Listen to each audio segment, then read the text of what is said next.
Inyong mapapakinggan ang programang Know Your Bible. Alamin ang inyong Biblia. Hatid sa inyo ng World Radio International and is supported by Church of Christ. Narito na si Brother Daniel Oliva. Magandang umaga po mga kaibigan at mga kapatid. Ito na naman ang programang Alamin ang inyong Biblia, Know Your Bible program. Atid ko sa inyo na ng World Radio International to White Sparrow Road, Church of Christ, and West Monroe, Louisiana, USA. Yung lingkod na nagbibigay ng mensahe, Brother Dan Oliva. Ang ating pong pag-uusapan ay pinamagatan ko sa wikang English, Curbing Graft and Corruption, God's Way, based on the book of Isaiah, chapter 1, verse 23, our text, and intended for August 16, dito po sa ating GMA Radio broadcast every Sunday between 5 to 6 o'clock in the morning, Barangay LS 92.7. Nagkikita po dito sa LDY Building, Quezad Road, Baguio City. At binabati natin ang ating mga radio listeners dito sa Baguio, Benguet, Cordillera Region, Pangasinan, La Union, and many other places na naabot po ng ating signal. Lalo na dyan sa Itugon, Benguet, mga Kapsula and Malawas family, dyan po sa Ringay, La Union, kapatid na Jay Bangkiray and Fidel Tasio.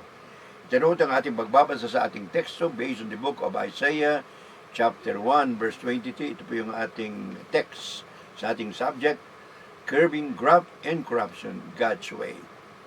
Your rulers are rebels, partners with thieves. They all love bribes and chase after gifts. They do not defend the cause of the fatherless.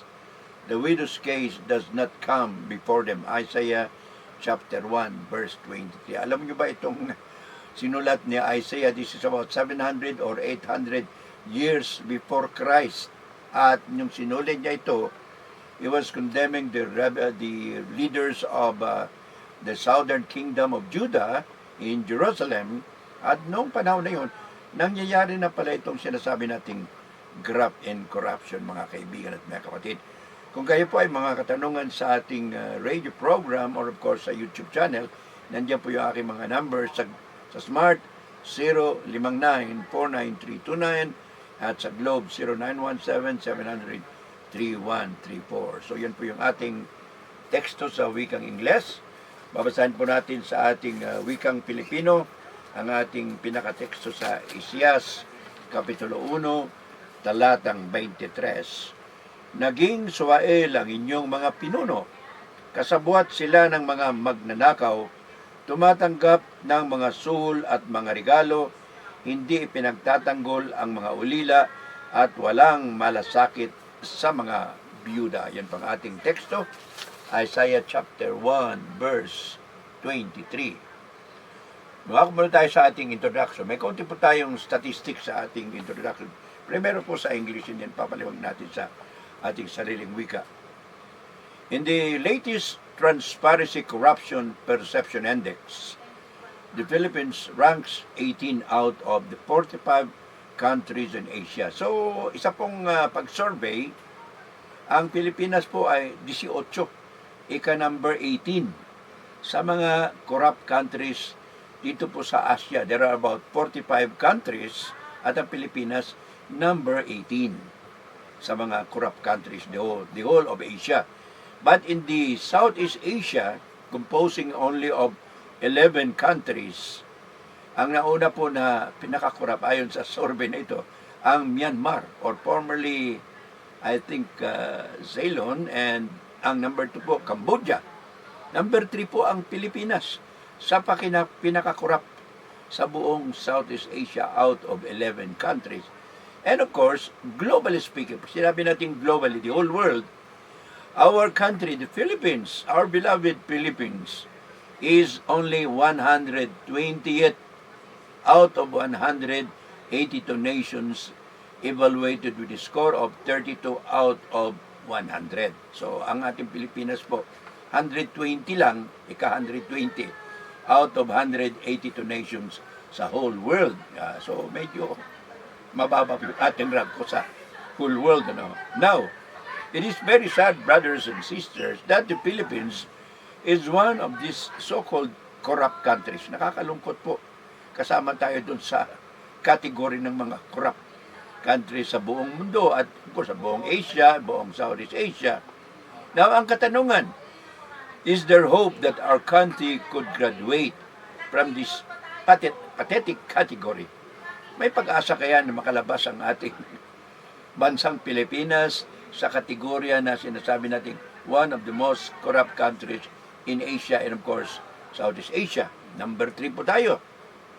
So sa ating pong pag-aaral mga kaibigan at mga kapatid, kung kayo po ay hindi pa nakapag-subscribe sa aking YouTube channel, Know Your Bible Program, Alamin ang iyong Biblia, encourage ko po kayo na mag-subscribe para every time na mayroon tayong video ay mayroon kayong notification. Libre po naman ang subscription. Hindi pa ako nagcha-charge. Now, let's go to the first part of our lesson. Sabi dito, the definitions of graft and corruption. Yun ang unang pag-usapan. Number 2, the causes of graft and corruption. Number 3, God's warnings to corrupt nations.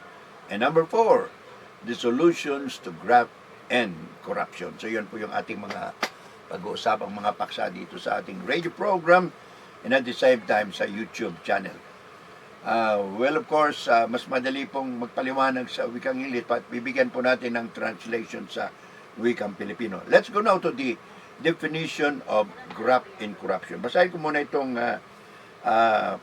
number 1, 2, 3 under sa ating introduction of the definitions of graft and corruption. These terms refer to the dishonest and illegal use of public power or office for personal gain. So itong dalawang termino nito, ito po yung dishonest and illegal use of public power or office for personal gain. So ginagamit yung posisyon sa gobyerno sa hindi magandang pamamaraan para sa pansariling kapakinabangan o pakinabang. Yun po yung ibig sabihin ng general term ng graft and corruption.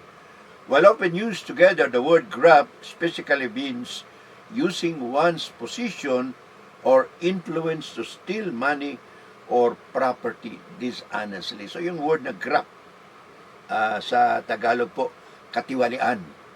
Ang ibig po sabihin ng katiwalian ay ginagamit yung kanyang posisyon o impluensya para makapagnakaw ng pera o kaya naman mga ari-arian sa masamang pamamaraan. Yun po ibig sabihin ng graft and corruption. Another definition, sabi dito, the secret acquisition of money, advantages, or property to the abuse of political and business authority. Alright? Ang sikreto daw na pagkamal ng maraming pera, mga bintay, mga ari-arian, sa pamamagitan ng pag-aabuso sa kanyang political authority or power. Yun po yung ibig sabihin ng graft o katiwalian. Now let's go to the word corruption. Tinagalog po nila yung word corruption, but actually, pwede nating palitan ng working Filipino. Ibig sabihin ng corruption means pag-aabuso sa kapangyarihan, sa gobyerno, o tawag nating kabulukan. Now, according to definition, corruption is a broader misuse of trusted power for private benefit, including bribery and fraud. So medyo malawak po itong salitang corruption. Ginagamit po yung kapangyarihan para sa pribadong kapanabangan, lalo na yung pagbibigay suhol. At of course, mga maraming pamamaraan. Mamaya ibibigay po natin yung konting diferensya ng dalawang ito. So makikita natin, the word corruption o kabulukan, pag-aabuso sa kapangyarihan sa gobyerno, ay mas malawak po. It refers to dishonest behavior, lack of integrity, and breaking rules to favor specific private interest over public good. Ulitin natin. So medyo malawak po ang ibig sabihin. Kulang sa integridad o in other words, dishonest, breaking rules, sinusuway yung mga batas para lamang paboran ang mga pribado na interes kaysa sa public good o kabutihan ng buong publiko. Alright, so yun po yung ating definition. Now let's go to the Tagalog translation. Pag sinabi nating graft, ibig po sabihin katiwalian. Alright? Yun pong ibig sabihin ng graft, katiwalian o paggamit ng posisyon sa gobyerno para sa sariling pinaka-financial na pakinabang. So, pag gumamit ka ng posisyon mo para pang sariling kapakinabangan, yun po ay considered na graft o katiwalian. Ano naman ang salitang corruption? Corruption is being done by an official, siyempre, pwedeng mayor, pwedeng councilor, gobernador, congressman, senador. At ito po ay illegal na gawain, kawalan ng integridad, kasama po dyan yung panunuhol o paglabag sa batas ng isang gobyerno o government official. So yun po yung mga definition natin ng graft and corruption. Of course, magkasama palagi yan. Now let's go to some common forms or actions of the so-called graft and corruption. Number one, bribery. Ano ibig sabihin ng bribery? Giving or taking gifts, money, or favors to influence official action. So pag tumanggap ka, o kaya naman nagbigay ka ng regalo, pera o pabor para ma-influensyan yung mga government official na mga decision, that is called bribery sa English, ano? Embezzlement. Okay, medyo malalim na terminology nito. Embezzlement actually means stealing or misdirecting public funds entrusted to an officer. O sometimes sabi nila dito yung medyo hindi nila ginamit sa tamang paraan. Embezzlement, nanakaw mo o yung pera ng gobyerno sa halip na gamitin mo sa, let's say, flood control, ginamit mo sa pagpapatayo ng mansyon. At yung pera na yun, siyempre, binigay sa'yo. Official ka ng gobyerno. Yung ibig sabihin ng embezzlement. Word the word fraud, intentional use of dishonest methods, trickery or deceit to cheat someone out of money, property, or legal right. Okay, may example mo nito sa Biblia. Si Jacob, Genesis chapter 27:36, nang dinaya niya ang kanyang ama na si Isaac, si Jacob, siya yung pangalawang anak, dinaya niya yung kanyang kapatid na si Esau, sabi niya, bibigyan kita ng pagkain, pero yung birthright, ang karapatan mo bilang pamanay, ibigay mo sa akin. Pagkatapos, pumunta siya kay Isaac, yung damit ni Esau, sinuot niya pati yung balahibo sa kamay, ginaya niya. So that's in other words, that is what you call fraud o dishonesty, panloloko. Gumagamit ng dishonest methods, trickery, nilalansi mo, niloloko mo, okay naman pandaraya, to cheat someone out of money. Ito yung mga modern term nito, scam, sa ating terminology. So, fraud and scam, almost pareho po yan. Someone out of money, property, or legal right. Okay, so yun po yung mga definitions. A person who is fraud refers to a person who is not genuine or pretends to be someone they are not. So, pag sinabi mong fraud o scammer, nagpapakunwari. Siya yung taong ganito, pero actually hindi siya totoo. Example po dyan sa Biblia, si Ananias at saka si Sapphira, doon po sa Book of Acts, chapter 5, verse 1 to 11. Nagbenta sila ng ari-ari nila o property, nagbigay sa mga apostoles, akala ng mga apostoles at ng mga tao, binigay lahat nila yung napagbentakan ng lupa, pero hindi pala. So, nandaya sila. Nagsinungaling sila sa banal na espiritu. So, that's scriptural, mga kaibigan at mga kapatid. Ano pa yung common form or action under graft and corruption? Meron pa, nepotism and favoritism. Nepotism means, pinapaboran mo yung mga kamag-anak. Favoritism means yung mga kaibigan, kapatid, kundi man kasama sa negosyo, giving jobs or contracts to friends and family members instead of qualified people. So may mga qualified, nakapag-aral, nakatapos ng, nakapasa ng government exam, pero hindi nakuha. Yung kaibigan mo, yung kapatid mo, yun ang nakuha ng mga manggagawa. Yun po yung definition ng graft and corruption. Ito po medyo complicated. Kung medyo gusto nyo magkaroon ng outline, padala po nyo sa akin yung email address nyo. Papadala ko sa inyo yung outline ng mga sinasabi ko dito sa aking message dito sa YouTube and of course sa radyo. Now, what are the causes of graft in corruption? Bakit nahihilig? Una, pupunta sa katiwalian at kabulukan ang mga tao. Lalong-lalo na ang sa gobyerno. Well, there are at least 1, 2, 3 general reasons na masasabi ko. Of course, papaliwanag ko yun mamaya. Number 1, generally, these practices are caused by weak legal systems, lack of transparency, and excessive government control. So, may tatlo pong dahilan. Number 1, weak legal system. Mahina po yung ating legal system. Pag merong Supreme Court, may mga abogado, naglalaban-laban po yan. So, siyempre, kung sino yung malakas dyan at nabayaran, yun po ang nananalo. Lack of transparency. In other words, hindi masyadong nakikita ng taong bayan kung ano ang mga gastusin, hindi nakikita ng publiko. And of course, excessive government control. Pag ibig sabihin ng excessive government control, sobra po yung tinatawag nating red tape. Maraming requirements, so napipilitan ng tao na magbigay ng tinatawag na bribe o suhol. Under the table ang tawag nila po.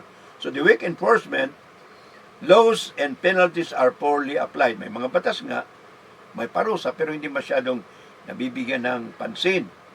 Allowing offenders to escape punishment. So tumatakas dahil mahina nga ang sistema ng ating gobyerno. Lack of transparency. Pinaliwanag ko kanina, hidden government actions and complex bureaucratic process block public oversight. So in other words, hindi nakikita ng taong bayan. Kung minsan may project, may nakalagay, kung magkano amount, pero kung paano ginastos yung mga pera, hindi po nalalaman ng publiko. Especially kung yung pera na yan galing po sa taxes ng ating mga kababayan. Excessive regulation. Ito yung resulta po nito. Too many red tapes, rules, permit, requirements, give officials unchecked power to demand for bribes. So pag sobrang requirements, ganito, magbigay ka na lang ng patulas para matapos na agad. Yun po yung ibig sabihin nitong excessive regulation. Economic and financial pressures. Ano pong ibig sabihin yan? Well, dahil mababa ang sweldo, poor salaries of some government workers drive them to seek illegal extra income. So naghahanap sila ng extra income, pera.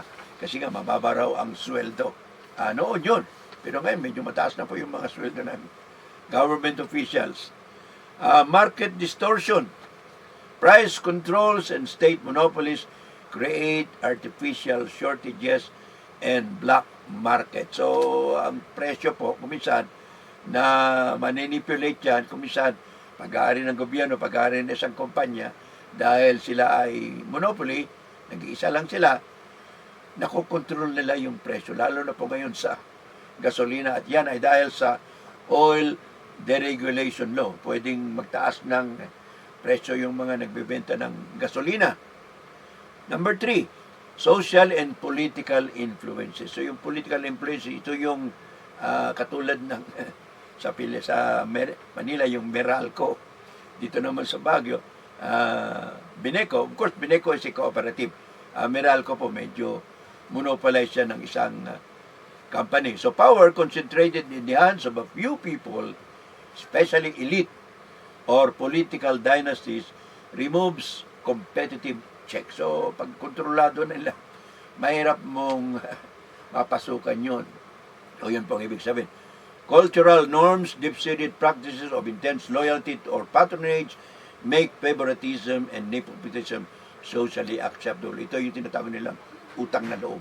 Dahil may utang na loob, kuminsan, kahit ayaw mo, mapipilitan kang gumawa ng hindi tama.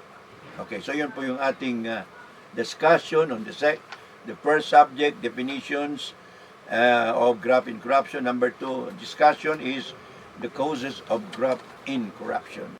Number 3, topic po nating mga kaibigan at mga kapatid, what are the warnings of God to corrupt nations? Ano ang sinasabi ng Biblia tungkol sa mga katiwalian ang nangyayari sa ating pamahalaan, kabulukan ang nangyayari sa ating pamahalaan at sa ating bansang Pilipinas. Alalahanin niyo mga kapatid, itong mga binabasa kong mga teksto, nasulat po ito even before Jesus Christ arrived. So Christ came about 31 Anno Domini or unong siglo. So ang binabanggit ko rito, 500, 600, 800 years before Christ, mayroon na pong nakasulat sa Biblia. Number 1, God warns that injustice, pride, and excess oppression bring sure destruction. Yet God offers mercy if leaders and people turn to righteousness. So, alam ng Diyos na mayroong injustice, mayroong oppression dito sa ating bansa, hindi lamang sa Pilipinas, kundi sa buong mundo. Subalit, ang Panginoong Diyos po ay nagbibigay pa rin ng awa. God is showing mercy if only leaders and people will return and turn back to righteousness. Maging mabait sila, maging makatuwiran. Gusto ng Diyos yan. Ano sabi ni Haring Solomon? Proverbs 29 verse 4. Sabi ni Haring Solomon, God warns that dishonest gain destroys a nation's stability. Pag ang isang bansa raw ay dishonest gain ang nakukuha, puro kasamaan, it will destroy God's stability, nation's stability. Hindi po maging stable ang isang bansa.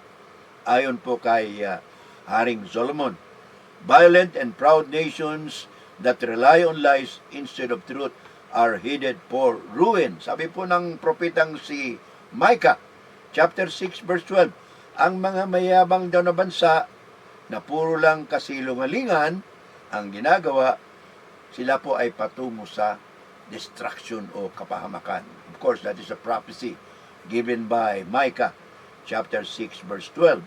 Ano pa?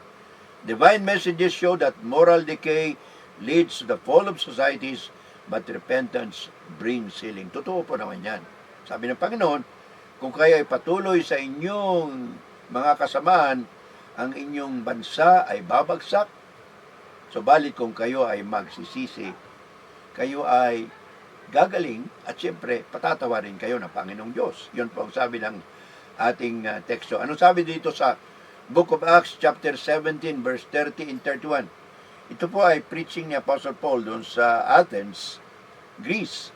Sabi ni Apostol Pablo, ang kawalang pagka-ignorante ng tao o kawalang kaalaman ay hindi pinapansin ng Diyos. Subalit, kung ang tao raw ay magsisisi, siya ay magiging maawain, patatawarin ng mga taong na yan sa pamamagitan ng ating Panginoong Kristo na ginagawa niyang tagapagligtas, pero ginawa niya ring magiging hukom sa araw ng Judgment Day.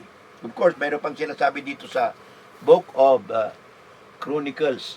Medyo basahin po natin itong chapter 7 ng Chronicles chapter 7. Sabi dito, ngunit kung ang bayang ito na nagtataglay ng aking karangalan ay magpapakumbaba, mananalangin, hanapin ako at tatalikuran ang kanilang kasamaan, pakikinggan ko sila mula sa langit, patatawarin ko sila sa kanilang mga kasalanan at muli kong pasaganain ang kanilang lupain. Yun po ay sinabi ng Diyos, sulat po sa ikalawang Kronika, chapter 7, verse 14. And of course, yan po ay patungkol sa bansang Israel noong kapanahonan na yon.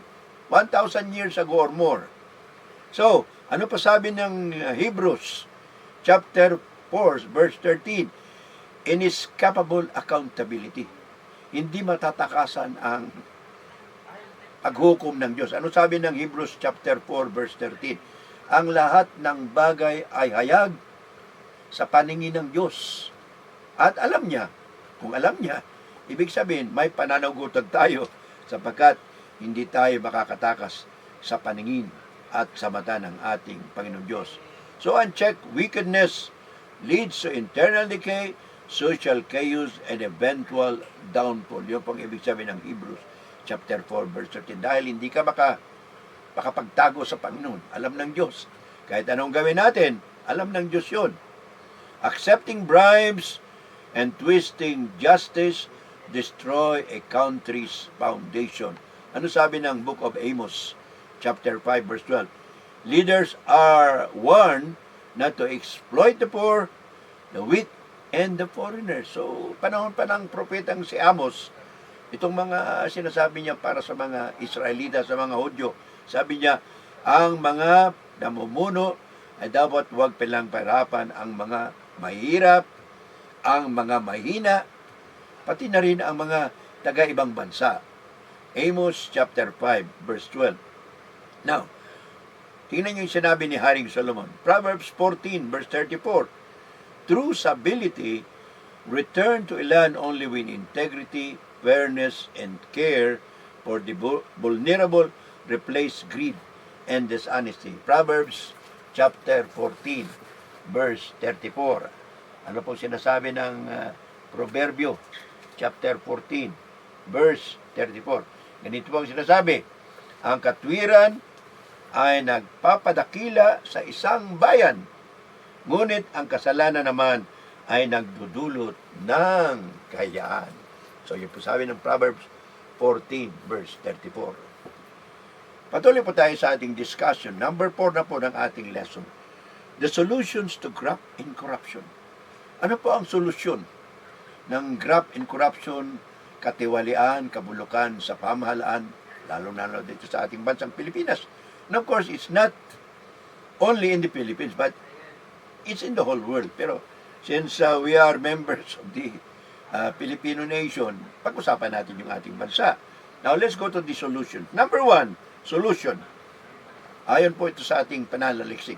Solving corruption in the Philippines focuses on strengthening accountability, increasing transparency, and enforcing stricter legal penalties. Ano po ang ibig sabihin nyo? Pag sinabi natin strengthening accountability, palakasin po yung konsensya ng taong, lalo na yung sa gobyerno, na sila ay may pananagutan sa harap ng batas, and of course sa harap ng ating Panginoon Diyos.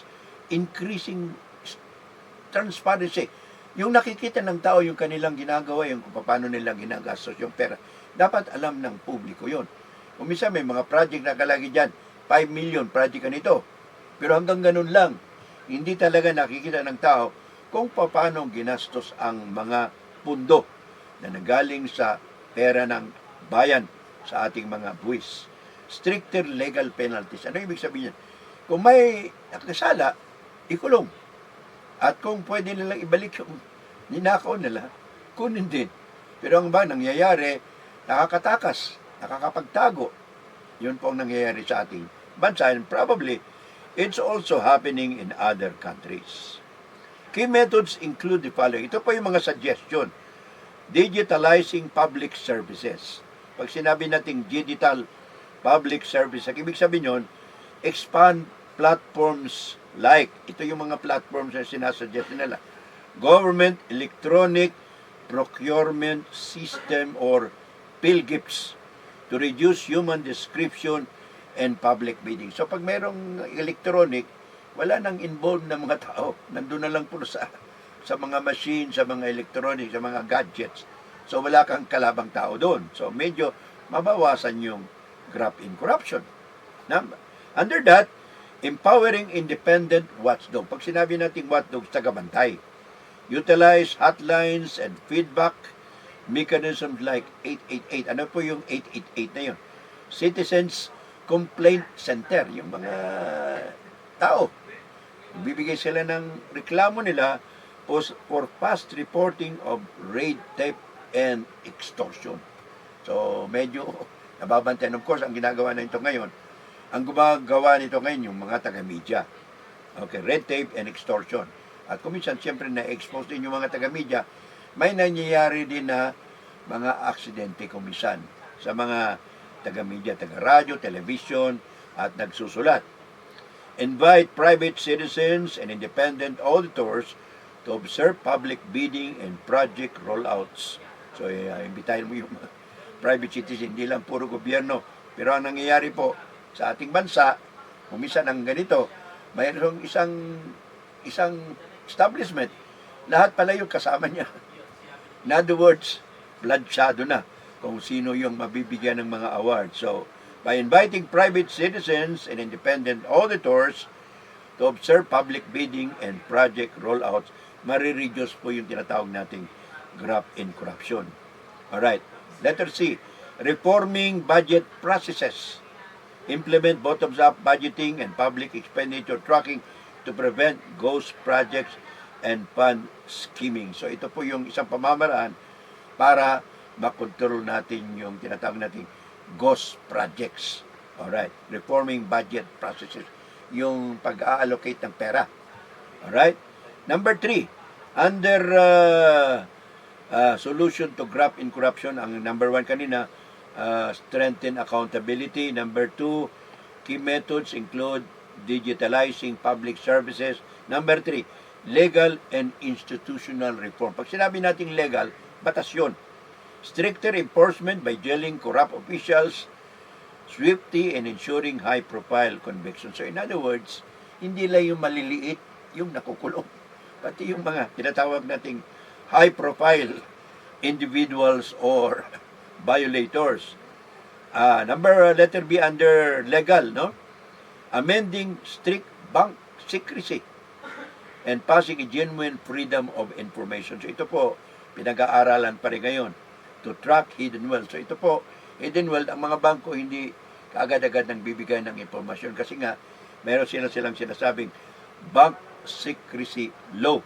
Hindi pwedeng mabulgar yung mga deposito doon. And they are also trying to pass the so-called genuine freedom of information, yung kaalaman ng publiko. Okay, supporting independent bodies, of course, supportahan natin yung Office of the Ombudsman. Yun po yung nagbibigay ng mga kaso sa mga government officials, protection and whistleblower. Pati yung mga whistleblowers, yung nabibigay ng informasyon. Alright, under solutions to graft and corruption. Let's go to the fourth part. And the most important is God's way of ending corruption. Ito po yung pinaka-importante, mga kaibigan, mga kapatid. Paano i-stop ng Panginoon Diyos yung graft and corruption sa isang bansa? And of course, alam natin, hindi naman diretso na kinokontrol ng ating Panginoon Diyos ang buong bansa, sapagkat doon sa Romans chapter 13, sinabi ni Apostol Pablo that the governments are authorized and recognized by God. So, otorisado ang gobyerno. Pero paano mabawasan? Number 1, suggestion. Internal reform. Corruption begins and greed and the sick heart. Sabi ni Jeremiah chapter 17 verse 9, ang corruption daw, ang kabulukan, katiwalian, ay nagsisimula sa puso. Kung tama yung puso ng mga nasa gobyerno, kung tama sila, hindi po mangyayari yung tinatawag nating graft and corruption. True change happens when people receive moral and spiritual renewal rather than just new laws. Hindi po bagong batas, kundi bagong puso na malapit sa ating Panginoon Diyos. There should always be personal integrity. Citizens and leaders must reject dishonesty, bribes, and small acts of cheating in daily life. Ito po yung nangyayari kapanahon pa ni Moses, kapanahon pa ni Haring Solomon. So, hindi po bago ito na sistema. So, pati yung mga leaders, pati yung mga citizens, pati lahat tayo. Hindi lang yung nasa gobyerno. Kailangan, huwag tayo maging dishonest. Huwag tayong magbigay ng suhol at maliliit na pandaraya. Dito nga sa siyudad ng Baguio, 2 weeks ago, may nabalitaan na may isang pwesto diyan sa palengke na nagbebenta ng mga bulok na karne. Pinagbigyan, pinagsabihan, pero sinawa pa rin. Pinasara na po ng ating mayor dito sa siyudad ng Baguio. And of course, sabi ni Apostle Paul sa Philippians chapter 4 verse 15, always speak the truth. Sometimes it's very hard to speak the truth kasi may masasaktan. Pero believers are to expose. Tayong mga Kristiyano, kung totoo tayong naniniwala sa Panginoon Diyos, we are supposed to expose wrongdoing and oppose injustice with courage and clear voice. So, hindi po madaling gawin yan. Pag binurgan mo yung mga masasamang gawain, may mangyayari sa iyo. Kaya nga, takot yung mga tao. But the Apostle Paul is saying, especially expose unbelievers. Ito yung nagtuturo ng kamalian. Pero iba yung kamalian sa doktrina kaysa yung kamalian sa ating gobyerno. So, anyway, the Apostle Paul is advising that we have to speak the truth, expose wrongdoing, and oppose injustice with courage and clear voice. Hindi po madaling gawin yan. It needs courage, and of course, it needs guidance and wisdom from the Lord. And last but not the least, sa ating pong pag-aaral, sinabi po ni Apostol Pablo dito sa Book of Timothy, chapter 2, verse 1 and 2. Sabi ni Apostle Paul, we have to pray for leaders, for those in authority, so that they may govern in wisdom, justice, and fear of God. Ulitin ko po. Sabi ni Apostle Paul, dito sa 1 Timothy chapter 2, verse 1 and 2, I urge you, first of all, that petitions mean hingi ka, prayers, intercession ay para sa iba, and thanksgiving be made for all people. Magpasalamat ka rin kasi nandiyan sila sa posisyon pasalamatan pa rin natin. At sana maliwanagin ang kanilang mga pag-iisip. Sabi ni Apostle Paul, for kings and for all those in authority, that we may live peaceful and quiet lives in all godliness and holiness. Sa halip magrebelde, magrevolusyon, magdemonstration. Anong sinabi ni Apostol Pablo? Ipanalangin natin ang mga nasa posisyon, our leaders, our kings, and those that are in authority, para tayo magkaroon ng mapayapang buhay dito sa ating bansa, sa ating mundo. Sapagkat ang Kristiyano po, pray for those who persecute you. Hindi po pakikipaglaban, kundi pakikipaglabang spiritual para sa ating Panginoon Diyos. Yan po ang ating mensahe, mga kaibigan at mga kapatid. To become a true follower of our Lord Jesus Christ, and help curb and erase graft in corruption in our country, especially, you have to do the following. Para masunod po natin ang salita ng Diyos, nakasunod tayo ng Panginoong Jesucristo, at makatulong tayo sa pagbabago ng ating pamahalaan upang ito'y maging malapit sa ating Panginoong Diyos. Tinatawagan ko po kayo. Kayong wala pa kay Kristo, sabi ng Panginoong Jesucristo, believe in, be baptized for the forgiveness of your sins, so that you will be saved. Mark chapter 16, verse 18. He who believes and is baptized shall be saved. Sabi pa rin ng Apostle Peter, repent and be baptized for the forgiveness of your sins, and you shall receive the gift of the Holy Spirit. Mangagsisi kayo at magpabautismo sa kapatawaran ng inyong mga kasalanan, at tatanggapin ninyo ang kaloob ng Espiritu Santo. Gawa 2:38. Kung kayo po ay kumbinsido na, now is the acceptable time. Today is the day of salvation. Ngayon na ang panahon, ngayon na ang araw ng iyong kaligtasan. Ayon kay Apostol Pablo, 2 Korinto 6, talatang 2. And finally, Jesus Christ is inviting you. Sabi ni Kristo, come unto me all ye that labor and are heavy laden, and I will give you rest. Take my yoke upon you and learn of me, for I am meek and lowly in heart, and ye shall find rest unto your souls, for my yoke is easy and my burden is light. Lumapit kayo sa akin, kayong mga nabibigatan sa inyong mga problema sa buhay, sa inyong mga kasalanan, at bibigyan ko kayo ng spiritual na kapahingahan, sapagkat ang aking pamatok, ang aking pabigat, ay magaan lamang kung inyong tatanggapin at mamahalin ako. Yan po ang ating mensahe. Manalangin po tayo, mga kaibigan at mga kapatid. Our Father God who art in heaven, Lord, we thank you for the message. Salamat po sa aming Panginoong Jesucristo na bumaba mula sa langit. Dito po sa lupa kami po ay turuan at bigyan ng spiritual na kaligtasan sa pamamagitan ng kaming pananampalataya at pagsunod sa kanyang mga kautusan. Pinapasalamatan po natin ang aming mga sponsors, especially World Radio International, True White Spirit Road, Church of Christ, and West Monroe, Louisiana, USA, ang ating mga kapatiran na matulong sa ating ministry, sa YouTube, sa radio, and of course sa ating mga mission areas, Quezon Province, Buntok, in different places in Pangasinan, La Union, Nueva Ecija, and of course Quezon Province, and kasama na po yung Buntok. Mountain Province. Salamat kay kapatid na Rico and Sally Canlas of San Fernando City, Pampanga. Kapatid na June and Sister Rose Ontelasco dyan sa Ontario, Canada. Kapatid na Dina and Sister June Kaugiran of Metro Manila Congregation. Kapatid na Nards and Bibing Tuanyo dyan po sa Dao Capiz. Kapatid na Greg and Sister Luz Manuel sa Lingayen, Pangasinan. Jonathan and Annalyn Ramos of Lingayen. Sister Hilda and of course Juanita Manuel dyan po sa Lingayen, Dumalandan.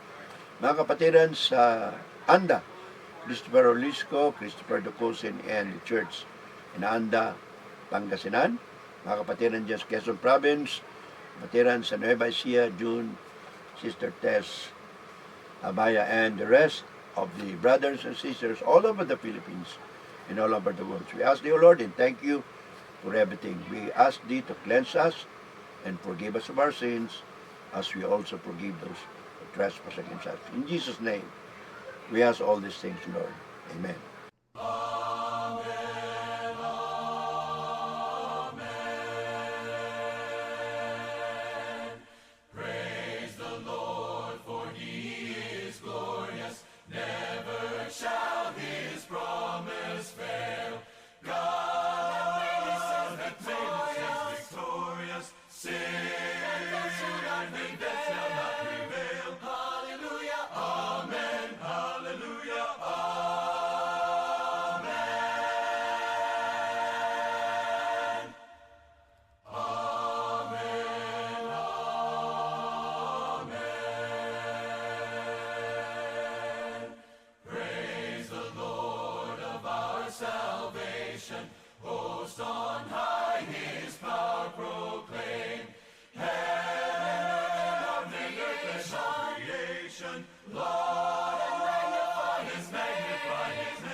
Inyong napakinggan ang programang Know Your Bible.